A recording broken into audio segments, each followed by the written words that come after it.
हम राकेश कपूर वरिष्ठ पत्रकार हैं जो हमारे साथ जुड़ गए हैं, उनसे भी पूछना चाहते हैं। राकेश जी, विश्लेषण में ये बोल देना कि मुकाबला एक तरफा है या इंडिया इंग्लैंड में ये होगा कि एकदम 10 विकेट से इंग्लैंड जीत जाएगा, उस तरीके का चुनाव हिमाचल नहीं है। शुरुआत से ही नहीं था, लेकिन अब आपको लगता है क्या कि ये एकदम बिल्कुल नेक एंड नेक होगा कि फिनिशिंग लाइन को कौन पार करेगा, ये पूरी तरीके से बता पाना मुश्किल है? संकेत जी, आपकी बात एक मायने में सही है, लेकिन जहां इस तरीके का मुकाबला हो जाता है ना, आपने देखा होगा कि हम देखते हैं बहुत पहले बहुत चुनावों में हो चुका है कि बहुत साफ नेक एंड नेक रेस है and the BJP and Congress both are working on very sharp. इसके बावजूद जो है वो एक तरफा हो जाता बाद में। और चूंकि हिमाचल बहुत छोटा राज्य है, बहुत बड़ा राज्य नहीं है, 68 सीटें ही हैं, इसलिए यहाँ जैसे आपने केरल में देखा होगा 0.5% वोट से सरकारें बदल जाती। ऐसा हिमाचल में हालांकि आज तक नहीं हुआ है, लेकिन इसके बावजूद जैसा कि आपके संवाददाता बता रहे हैं, उन्होंने थोड़ा सा हिंट दिया है। तो मुझे लगता है कि इस समय जब बदलाव की हवा चलती है तो बदलाव के पक्ष में ज्यादा संभावना रहती जी। और जो दूसरी सबसे बड़ी बात है वो ये है कि यहाँ बीजेपी चुनाव नहीं लड़ रही हिमाचल। हिमाचल में प्रधानमंत्री नरेंद्र मोदी स्वयं चुनाव लड़। पर राकेश जी, वो जो हर जगह लड़ते हैं। हाँ, आप मुझे एक राज्य बता दीजिए जो प्रधानमंत्री मोदी के चेहरे पर ना लड़ा गया हो। हाँ, वो गुजरात में भी वही लड़ेंगे, लेकिन जहां तक यहाँ तो बिल्कुल साफ दिखाई दे रहा है। यहाँ जो है वो ये बीजेपी जो है वो बहुत सारे लीडर्स हैं। अब बहुत सारे लीडर्स हैं तो कोई किसी एक लीडर की तरफ आप फोकस नहीं कर पा रहे हैं। कांग्रेस ने यहाँ थोड़ी चाल चली। कांग्रेस ने यहाँ कोई अपना चीफ मिनिस्ट्रियल कैंडिडेट नहीं दिया। और जैसा आपके संवाददाता बता रहे थे, एक बहुत महत्वपूर्ण बात कही उन्होंने कि बीजेपी के जो इश्तेहार निकले अखबारों में, उनमें प्रधानमंत्री वाजपेयी की तस्वीर थी, लेकिन जो कांग्रेस के जो इश्तेहार निकले उनमें स्वर्गीय वीरभद्र सिंह की तस्वीर थी और उसके नीचे एक लाइन लिखी हुई थी कि मुझे याद रखिए। इसका मतलब विरासत की लड़ाई भी हो रही है। और कांग्रेस ने ये बहुत, आई थिंक के ये उनका बहुत स्मार्ट कार्ड है कांग्रेस का। अब ये कहां तक काम करेगा ये देखने वाली बात होगी, लेकिन मुझे लगता है कि जो हार जीत का फैसला है वो कम से कम 10 सीटों से कम का नहीं रहेगा। जो राकेश कपूर जी, क्या ये एक मैसेजिंग करने की भी कोशिश है कि हम यहाँ पर हैं और प्रधानमंत्री जो हैं वो दिल्ली में हैं, तो ये एक मैसेजिंग भी है कि हम यहाँ क्योंकि बिलोंग करते हैं और हम यहाँ पर एक विरासत को लेकर चले हैं, तो क्या ये मैसेजिंग हम समझें? अगर दर्शकों के लिए आप समझा सकें। ये आपकी बात सही है, आपकी बात बिल्कुल सही कही आपने और सही जगह पर आपने पकड़ा है। ये मैसेजिंग है, ये नेशनल वर्सेस रीजनल की भी लड़ाई होती हुई हमें दिखाई दे रही है हिमाचल प्रदेश में। अगर आप हिमाचल प्रदेश का इतिहास थोड़ा सा याद करें ना, तो डॉक्टर वाईएस परमार जो कि जनक कहे जाते हैं हिमाचल प्रदेश के जी, उनके जमाने से लेकर के और शांता कुमार तक तो बीजेपी या जनसंघ यहाँ पर कोई विशेष फोर्स नहीं थी। हालांकि अपोजिशन में बीजेपी रहती थी, जनसंघ रहता था। इमरजेंसी के बाद जो चुनाव हुए उसमें जनसंघ को एकमात्र अपने बूते पर ये स्टेट मिली थी। उसमें वहां चूंकि जनता पार्टी के और घटक दलों का कोई विशेष स्थान नहीं था, जनता पार्टी जीती। उसके बाद जो परिवर्तन आना शुरू हुआ है, उसके बाद जो इस प्रदेश की राजनीति बदली है, 1971 में इसको पूर्ण राज्य का दर्जा मिला। उसके बाद जो इसकी राजनीति बदली है, उसमें हमने ये देखा कि किस प्रकार से कांग्रेस और बीजेपी, चूंकि बीजेपी मुख्यतः विपक्ष की पार्टी रही यहाँ पर, तो उनका जो आक्रमण होता है वो बहुत तेज होता है और वो छोटी छोटी चीजों को बड़ा मुद्दा बना देते हैं। कांग्रेस के पास ये कला अभी नहीं है, लेकिन इस बार उन्होंने मुद्दा पकड़ा है। महंगाई है, बेरोजगारी है, ओपीएस है और सबसे बड़ा मुद्दा जो है वो पेंशन का है।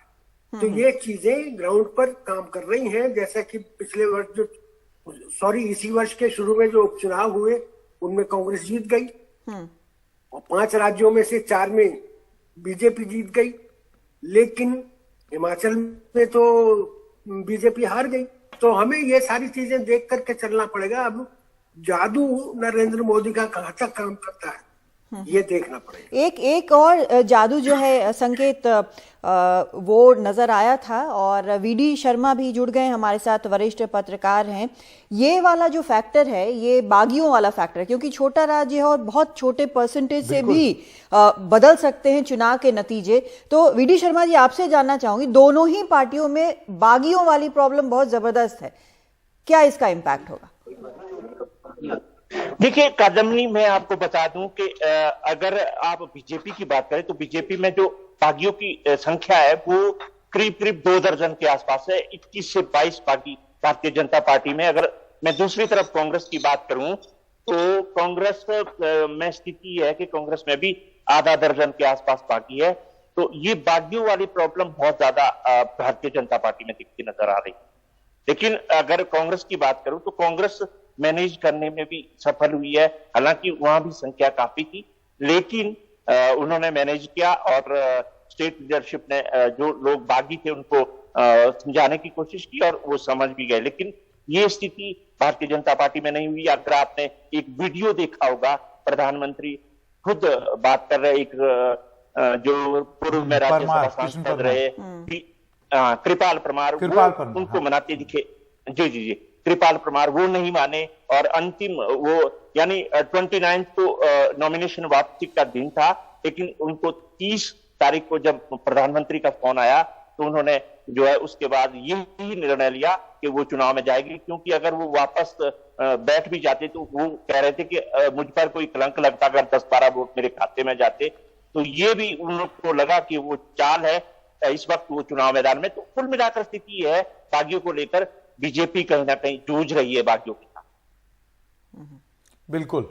लेकिन वीडी शर्मा जी, ये तो बागियों की बात हो गई, तो आपकी बात से ऐसा लग रहा है कि बीजेपी को बागियों से चोट ज्यादा लगने की गुंजाइश है, या ऐसा लगता है कि उनको ज्यादा चोट लगेगी बजाय इसके कि कांग्रेस, और क्योंकि छोटा राज्य है, 68 ही सीटें हैं, इसमें से अगर बताइए अगर 2 दर्जन बागी चले जाएं तो फिर तो क्या मुकाबला रहा, ये तो स्विंग कर जाएगा। तो आपको लगता है ये बागी वो काम करेंगे जो कि गुजरात और अन्य राज्यों में जो आरोप कांग्रेस पार्टी लगाती है कि आम आदमी पार्टी बी टीम का काम कर रही है, तो ये बागी बीजेपी के लिए कहीं वो ना कर दें? बिल्कुल संकेत, यही स्थिति जो है भारतीय जनता पार्टी के लिए। हालांकि यहाँ पर और भी मुद्दे हैं, महंगाई मुद्दा है, बेरोजगारी मुद्दा है, ओपीएस बड़ा मुद्दा है और बागवानों का मुद्दा है। लेकिन उससे भी बड़ी मुश्किल भारतीय जनता पार्टी के लिए ये है कि वो स्थिति में है कि बागियों एक तरह से, जैसे आपने कहा कि एक तरफ बीजेपी है, दूसरी तरफ बी टीम के तौर पर बागी है, तो वो मुश्किल भारतीय जनता पार्टी के लिए है। लेकिन दूसरी तरफ अगर मैं कांग्रेस की बात करूं, कांग्रेस के पास एक माइनस पॉइंट ये है कि वीरभद्र सिंह नहीं है। अगर वीरभद्र सिंह होते तो एक लीडरशिप का जो वो था वो शायद बना रहता कांग्रेस पार्टी का। लेकिन इस वक्त कांग्रेस के जो नेता है, स्टेट लीडरशिप, वो कह रही है जिस मुकाबले के नेता भारतीय जनता पार्टी में जयराम ठाकुर है, उनके मुकाबले के हम भी है, 7-8 बार के कई विधायक है। उस लिहाज से कहीं ना कहीं ये लग रहा है कि जो बागियों वाली समस्या है वो भारतीय जनता पार्टी में ज्यादा है और मुद्दे भारतीय जनता पार्टी के खिलाफ है। और कांग्रेस उस बात को शायद ये कंफर्ट मान रही है कि वो कंफर्टेबल स्थिति में। लेकिन यहाँ स्थिति जो है अभी बीजेपी कांग्रेस के लिए थोड़ी ऐसी स्थिति है कि कोई भी जो है स्पष्ट तौर पर ये नहीं कह पा रहा कि वो सरकार बना रहे। वीडी शर्मा जी, एक चीज और जानना चाहती हूँ, जो रिपोर्ट्स उधर से आ रही हैं कि कांग्रेस में कई जो हैं अपने आप को मुख्यमंत्री पद का दावेदार मान रहे हैं। बिल्कुल कादम्बनी, ये बात सही है। पिछले दिनों से ये चर्चा थी, कई बार बीजेपी के जो मंत्री है जयराम सरकार में या भारतीय जनता पार्टी के बड़े नेता है, वो ये बयानबाजी बार बार करते थे कि कांग्रेस पार्टी के हर जिला में मुख्यमंत्री के दावेदार है।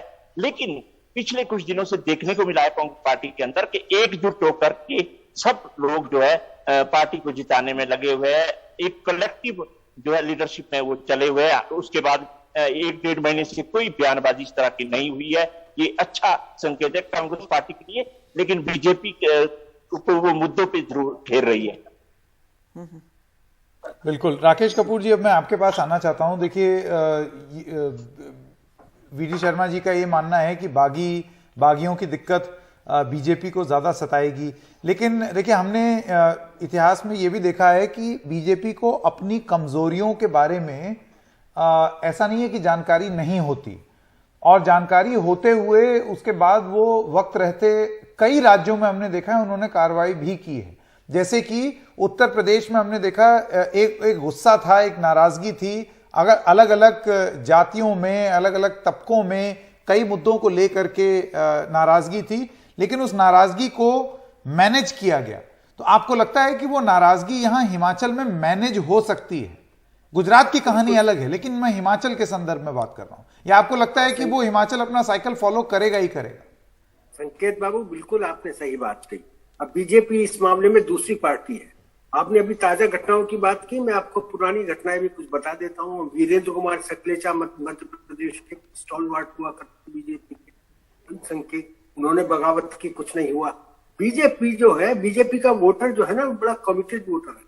डिपेंड करता है हर चुनाव में फ्लोटिंग वोट किधर जाता है। फ्लोटिंग वोट जिधर चला जाएगा वही पार्टी जीत जाएगी। और जो पार्टी जो एजेंडा खड़ा करती है, अब आप यहाँ ये देखिए, हिमाचल प्रदेश में एजेंडा किसका चल रहा है? बीजेपी का चल रहा है या कांग्रेस का चल रहा है? जिसका एजेंडा चल गया वही जीत जाएगी पार्टी। बड़ा सीधा इक्वेशन होता है चुनाव विश्लेषण का, इसमें कोई ज्यादा इधर उधर हमें करने की जरूरत नहीं होती। अब कहें ना कहें वो अलग बात है, लेकिन जो आपने जो बात कही वो बीजेपी थोड़ी इस मामले में लीक से हटकर पार्टी है। उमा भारती का देख लीजिए, कल्याण सिंह का देख लीजिए, इनकी बगावत क्या रंग लाई, कुछ नहीं लाई, फिर राहुल लौट फिर करके फिर भी बीजेपी में ही आ गए। तो बीजेपी मैनेज करना जानती है, क्योंकि इनका चुनावी मैनेजमेंट जो है वो बड़ा जबरदस्त है। पर अगर आप वोट शेयर देखें राकेश जी, जैसे वोट शेयर, ये इसको जरा स्क्रीन पर वो वोट शेयर वाला ग्राफिक एक बार फिर से लाते हैं कि 2017 में किस तरीके का वोट शेयर था। भारतीय जनता पार्टी जो जीती, कादम्बिनी जी, वो 48% वोट पर, नहीं वोट शेयर की बात करते हैं, 48% वोट शेयर पर वो जीत गए। और कांग्रेस करीब 42% वोट शेयर पे थी 2017 में, 41.6, बीजेपी थी 48.7। अब आप देखिए, इतने में खेल हो गया, इतने में चुनाव बीजेपी को स्विंग कर गया। 44 सीट बीजेपी को चली गई, 21 कांग्रेस। लेकिन काफी डिफरेंस बहुत ज्यादा है संकेत, 41 और 48 में बहुत फर्क। लेकिन मेरा यह कहना है कि अगर आप हवा बना करके अगर कांग्रेस 41 से 48 तक आ जाती है तो आप बहुत फर्क कर सकते हैं। यहाँ पे मुझे जो अन्य वाला भी नजर आ रहा है ना, ये मेन जो अगर आप कहें कि खेल जो होता है वो यहाँ पे 9.5%। चुनाव दर चुनाव आप देखिए अन्य कम होता चला जा रहा है। हाँ, ये बिल्कुल 2017 में सबसे कम मुझे नजर आ रहा है, क्योंकि 23 अगर 2003 का देखें तो ये 23 से घटते घटते अब 2017 में 9.5 है, यानी कि 9.5 बहुत पहले भी था। हाँ। और धीरे धीरे करके और बाइपोलर मुकाबला होता चला गया, ये कंसोलिडेट हो गया, कंसोलिडेट हो रहा है। हाँ। तो इस बार भी होगा या नहीं राकेश जी, मैं आपसे जानना चाहता हूं, और उसके बाद वीडी शर्मा जी से यही सवाल। संकेत बाबू, आपको एक बात बताता हूँ, एक आपको पुरानी याद दिलाता हूँ, थोड़ी बहुत पुरानी नहीं है, अभी ताजी। 2012 के पंजाब के इलेक्शंस में अकाली दल ने चुनाव कैसे जीता था? टोटल वोट कांग्रेस से अकाली दल को 70,000 या 80,000 ज्यादा मिला था। पूरे पंजाब में 117 विधानसभा सीटों में टोटल 75,000, 0.5% से थोड़ा सा ज्यादा अंतर रहा था। वो क्या किया था? प्रकाश सिंह बादल के सुपुत्र साहब ने, उन्होंने ये किया था कि जितने कांग्रेस के बागी कैंडिडेट थे सबको टिकट दे, सबको कहा था कि इंडिपेंडेंट लड़ो। अब ये चुनाव में चलता है, पूरी बात खोल करके नहीं कह सकते टीवी चैनल्स पर, लेकिन उन्होंने इतना नुकसान किया कि कहीं 1000 से जीत गया अकाली दल, कहीं 500 से जीत गया, कहीं से जीत गया। तो इस समय ये खेल जो चल रहा है हिमाचल प्रदेश में, ये खेल जो है 1% पे भी हो सकता है सरकार बदल जाए, और 2 और 5% पे भी नहीं हो सकता कि सरकार बदले। ये जरूरी नहीं होता है, क्योंकि इवन तौर पर अगर वोटों का बंटवारा होता है, वोटों की बढ़त रहती है एक पार्टी विशेष के पक्ष में, तब सरकार बनने के बहुत ज्यादा चांसेस रहते हैं। और जो हम ट्रेंड देख रहे हैं, पिछले चुनाव को हम जरूर देखें 2018 में, राजस्थान और मध्य प्रदेश में जो था वो एज पर थी दोनों पार्टियां। राजस्थान में भी जो थे वो कांग्रेस को 97-96 ऐसी सीटें मिली थी और मध्य प्रदेश में 115 के लगभग मिली थी, जो मध्य प्रदेश में पूरा 5-6 सीटों का बहुमत से कम थे और राजस्थान में एक आधी सीट का फर्क था। तो ये खेल भी होता है, ऐसा भी चुनाव में होता है। लेकिन हिमाचल प्रदेश में इस बार ऐसा लगता हुआ दिखाई नहीं दे रहा है।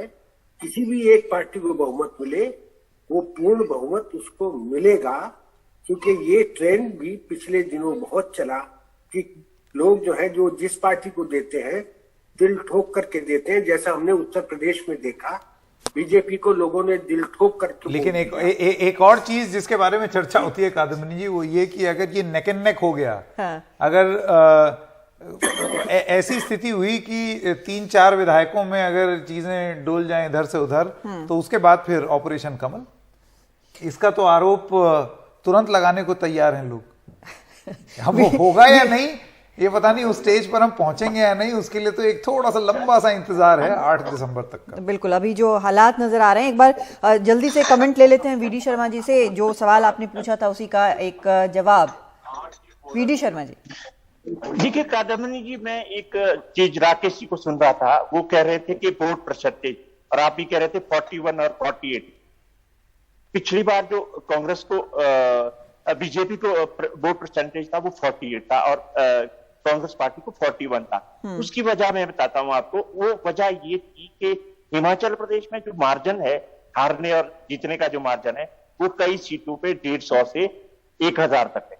वो कई बार होता ये है कि किसी प्रत्याशी को वोट हारने के लिए सिर्फ वो हार जाता है 100 वोटों से, कोई हार जाता है 500 वोटों से।